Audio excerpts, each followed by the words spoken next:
I think Donald Trump is trying to give up on winning this election, y'all. I think he's done the math, and he realized he lost by 3 million in the popular vote the first election. He lost by 8 million in the second election. And he hadn't done anything but piss a whole lot of people off and get himself in a whole lot of trouble ever since then. So the math ain't mathing for him. I think he knows it. Now, that's not to say that he's not going to claim the election was rigged after he loses, because he's definitely going to do that. And he's definitely going to try to send a bunch of us up to Washington, D.C. again to cause some trouble. But we're not going to do that, are we, Patriots? Because Dark Brandon's in charge of the military. And that would just be stupid. So, the reason I say he's not trying to win this election is because if you remember a while back, he come out and was bragging about being the one that got Roe versus Wade overturned, knowing that pissed off 70% of Americans. That definitely didn't grow any votes for him, did it? Well, over the weekend, he gets out there and he makes fun of people with a speech impediment, making fun of people with disabilities once again.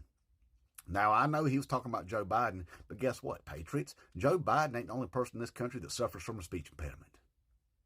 And believe it or not, the huge majority of people out here aren't sick, twisted, sadistic pieces of shit that think when Donald Trump says something like that it's funny in any way whatsoever. It pisses them off. So that didn't grow any votes either. Well, then he gets on TV and he says if he's president, he's going to cut Social Security and Medicare. So is that enough right there, Patriots, is my question, to make us not support that man anymore? That he's going to take away our parents, our grandparents, and our Social Security and Medicare. Take our money and our health care. Is that enough? Because I got to thinking about it, and we support him for some reason or another, and it ain't about any kind of policies. Because if it was about manufacturing jobs, well, Joe Biden's got 800,000 of those over here and growing more right now. It ain't about the unemployment rate because it's at a 50-year low. It ain't about gas prices because they're approaching levels that they were under Donald Trump. It ain't about that southern border, or we'd take that border policy that both Republicans and Democrats say is the best they've seen in 50 years. So it has nothing to do with policy. But there's got to be a reason why we support that man at any cost, no matter what. He can reach over there and grab women by their crotch. That don't bother us. He can reach up in their uterus, and he can control their reproductive freedom. That don't bother us. How about him reaching in our pockets and taking our money and our health care? Is that enough? Because if it's not, then I think the Democrats are right. We're in some sort of cult. And we're supporting that man for some reason. Something that is more important to us than our country's national security and the well-being of Americans as a whole.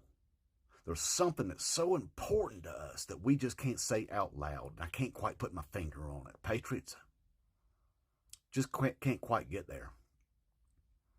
Now, could it be that way back in 2016, whenever he got up on that stage and he said we're done with political correctness, that everybody heard that dog whistle loud and clear? They knew exactly what that meant.